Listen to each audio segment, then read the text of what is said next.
واكتشفت إن حتى الأكل نوعيات معينة من الأكل بتأثّر في حظنا. أوف! طبعًا. هو كل حاجة في الكون لها تردُّد. ف التردُّد بتاع التمر غير التردُّد بتاع القهوة، غير التردُّد بتاع الهيل، غير التردُّد بتاعِك أنتِ كإنسانة. ففي حاجات تردُّداتها عالية جدًا بترفع الenergy بتاعنا، سبحان الله.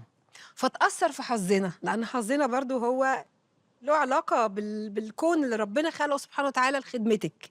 ما هو ربنا سبحانه وتعالى خلق الكون ده بما فيه كل حاجة حلوة عشان تسعدِك، بس أنتِ قولي أنا عايزة، وأنتِ ما طلبتيش فمش هييجي، 100%. فدايمًا تقولي أنا عايزة. طَب إيش الأشياء اللي حسّيتيها كده بعد ما اتّبعتيها كتّرت لِك حظِّك؟ هو التمر اللي هو عجوة المدينة ده من أفضل أنواع سبحان التمر، الله صح. لأن فيه فوايد كتيرة جدًا وعالي بالحديد وعالي بكل اللي عندهم فقر دم، اللي عندهم أنيميا ياكلوا التمر ده على الريق الصبح. يعني أنا أول شي أول ما تسويه. أصحى ما أقدرش آخُد 7 لأنه ال7 هو طبعًا حلو العدد الفردي، لكن ممكن آخُد 1 أو 3 بس ما آخُدش 7 لأنها هتتخنّي بقى، أيوه. يعني هتتحوّل لدهون وكده، فأنا آخُد 3 الصبح بيبقى يوم لذيذ. وخلاص هنا وقتها ينفتح الenergy وينفتح الرزق تنفتح وينفتح الenergy اليوم الحلو. وتنفتح الطاقة والحظ الحلو وكل حاجة. والله فعلًا دحين طبعًا. اعتمدوا يا جماعة ترى كلوا كُلّه 3 تمر تمرات لأنه ولا مفيد 7 جدًا، تمرات. التمر هو البنزين بتاع اليوم، هو بنزين وصراحةً التمر يدّي طاقة مو طبيعية، يعني بالضبط، وحلو تحسّي قد للبشرة جدًا.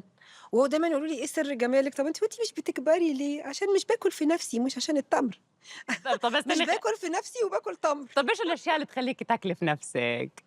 ما باكلش في نَفْسي، أبدًا. لأ، لأ، ولا بس ممكن أعصّب وأعيّط وأتضايق لو اتعرّضت لظُلم. دايمًا الناس لمّن تحس بالظلم والّا بالحزن والّا في شيء غلط صار لها، يروح ويسوي عادات سلوكية خاطئة في الأكل، أنتِ عندِك هذه العادات؟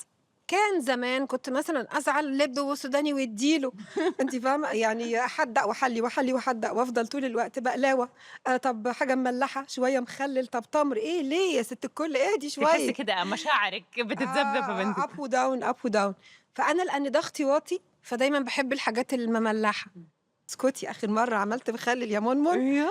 يا لهوي! أقول لِك على سِر، أنا جِبت كرنب معايا من مصر، أيوه. قال يعني السعودية ما فيهاش كرنب، بس ما فيها يا كلهم ولاد. مصر غير. ما أعرفش أنا كان نِفْسي في مخلِّل، فقُلت هاخده في كيس معايا شوية كده أعملهم، وخدت برطمان وهو المخلِّل سهل. أيوه. أنتِ بتقطّعي الخضار وعلى قد المَيّة تحطّي ملح واقفليه كويس وحطّيه في الدرج لفّيه في حاجة مقفولة عشان ما يتعرّضش للبتاع، وبعد 4 أيام كُليه، سهل جدًا يعني. أيوه. وممكن تحطّي خَل وشوية خفيف سُكّر يطلع تحفة sweet and sour. بس أنا ما أعرفش كان نِفْسي أعمله، فعملته وموجود دلوقتي في الأوتيل، لا فكل والله يوم طَب كان والله اللي جبتيه. كان لازم شوفي كيف جِبته معايا المطبخ بصراحة. مليان مخللات، أكيد حقِّك غير. فلذيذ أوي، فبقى كل ما ييجي لي حد من زمايلي في المسلسل أنا عاملة مخلِّل حلو أوي، لازم أدوق لكم دوقوه. إياه. بس باسألِك وأنتِ صغيرة إيش كنتِ تحبّي؟ في الأكل يعني، أيوه. أحب الصبح البليلة، عارفة يا ربي البليلة، أيوه. بليلة مع حليب وعسل قبل المدرسة. حليب وعسل؟ البليلة بنسلقها ونحط عليها حليب وجوز هند وعسل ومعلقة عسل، حلوة جدًا البليلة للولاد هي الحمص الصغيرين. صح؟ لأ مش الحمص، البليلة اللي هي الغلة. وهذه البليلة تاكليها قبل المدرسة والّا تاخديها معاكِ على لأ المدرسة؟ الصبح على الفطار، آخدها إزاي ده تتقلب وتبهدل الكتب والشنطة.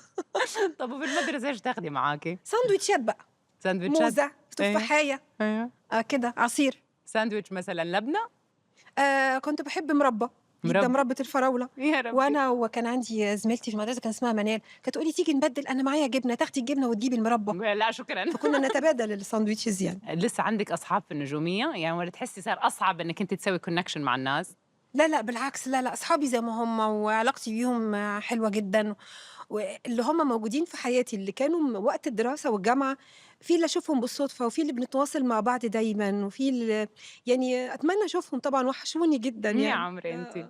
طَب أصحابِك قعدوا نَفْسهم، أنتِ علاقتِك في الأكل إيش صارت بعد النجومية؟ والله بعد النجومية في عذاب شوية، لإن أنتِ مضطرة تحافظي على وزنِك، تقعدي طول الوقت ومضطرة نحيفة. إنِّك أنتِ ما تطلعيش منفّخة، صح. ومضطرة ما تشربيش ما أعرفش إيه الصبح عشان عندِك تصوير النهارده علشان وشِّك يبقى يعني cute مشدود وما أعرفش إيه. في أشياء تشربيها عشان وجهِك يبقى تنفخني، cute؟ لأ أنا أمّا أشرب نسكافيه اتنفخ شوية. لا والله! ينفخني سبحان الله. شوية إمم. باتحرم منه لغاية بقى أشوط أول المشهد يالّا هاتوا نسكافيه، نسكافيه. طَب والقهوة السعودي؟ باحبها أوي. القهوة تنفخِك برضه؟ لا، لأ جميلة، طَب خلاص لأنها شوفي البديل طبيعية، الحلو. يعني هي من الهيل، والهيل ده قد كده مفيد جدًا، جدًا، جدًا. الهيل ده من أكتر الحاجات المريحة للمعدة إمم. جدًا. فهي القهوة العربي مع التمراية ده يا عيني يا ليل. احب جدا في ايام التصوير اعمل اللانش بوكس بتاعي بنفسي، احط فيه خس، احط فيه خيار جزر متقطع، احط فيه مثلا عيش محمص او بقسماط، ويكون فيه لبنه بالزعتر مثلا. دي وجبه. ممكن لو انا عامله كفته بحط كفته مع شويه رز بسمتي، ومعاها مثلا فتاخدي طبخ البيت معاك على التصوير. اخد معايا. بشرب عصير طبيعي انا اللي بعمله. بحب الباشن فروت جدا، فبروح بصي الباشن فروت ده انا اعمل له حلقه لوحده يا لا منمن. قولي لي، اصلا انا كمان مره احب تبقى باشن فروت على ده فكره. جميل، ده تبيني جميل. تبيني اقطع لك حبه؟ ايه ممكن، بصي يعني تعمل نص كده يا يلا منى. حاضر.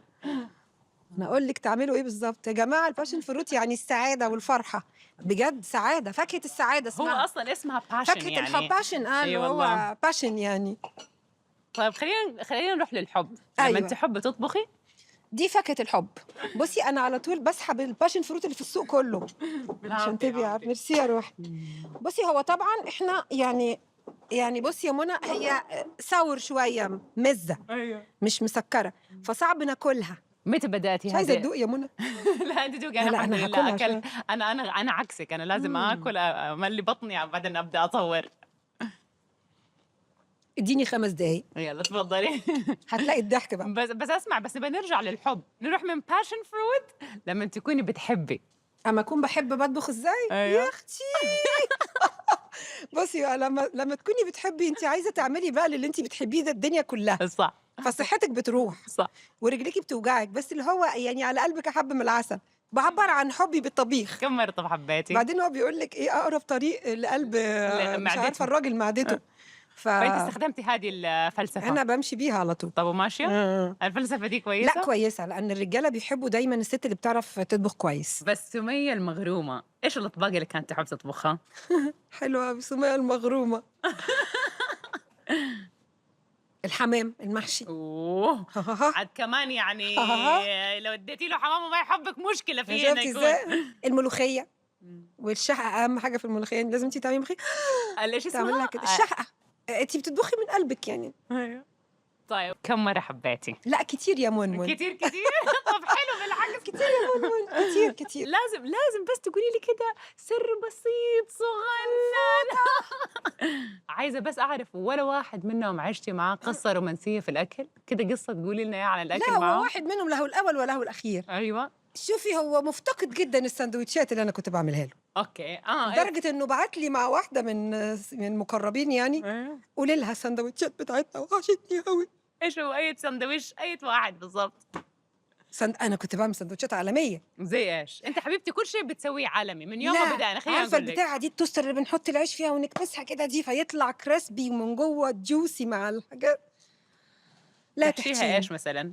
آه مرات جبنه مع بسطرمه، أوه. وممكن تزودي سلامي وبطاطس وتكبسي أوه. كله. وصوص. طبعا في صوصات، بس كنت تعمليه كده ومحرفش الساعه 4 الصبح. وهو هذا رقم 4 ورقم 3 أي ساندويش بالضبط اللي والله وحشه. ما اقول. حرام طبعا عشان نقول له يا في الهوا ترى ياخذ لا الريسبي. تحلفيني. بس ده اللي وحشه. كان همه على بطنه، هنقول ايه. عشان كده راح. بصي انا يمكن في فتره بسميها المرحله الملكيه، اللي هي بتكون بعد معاناه في قصص حب فاشله او ارتباطات فاشله، فبتيجي بعدها في مرحله بتقولي لي لا لا لا لا ستوب، انا عايزه اتنفس. هدنه بقى، اشم نفسي كده ايه وارتاح مع نفسي، مش عايزه اشوف وش حد. ايوه. فدي بنسميها المرحله الملكيه. فانا المرحله الملكيه مطوله معايا شويه. دحين انت في المرحله عجباني يا الملكيه ولا انت منمن، اللي عجباني يا منمن. انت فين دحين؟ انا في المرحله الملكيه يا منمن، مبسوطه جدا، سبحان الله. مرتاح، انام براحتي واقوم براحتي، ما حدش يقرفني في عيشتي ولا يضايقني. طب الان انت في مرحلتك الملكيه كيف تطبخي لنفسك؟ يا منمن احلى طبيخ كيف والله بس العظيم. اكيد احلى واحد. لا والله بصي انا يعني لو طبخت المنى صاحبتي جاي تتغدى عندي زي ما انا هطبخ حاجي. لنفسي. انت قولي لي متى لازم. حتكوني فاضيه، انا لازم اجي. لا انت لازم شوهتيني. تيجي تدوقي اكلي بجد، انا بعمل كفته يا بنت. شهوتيني والله. انا يا بنت بعمل كفته فظيعه فظيعه بجد، زي كفته الحاتي. طب اديني مراحل الكفته حقتك الوصفه.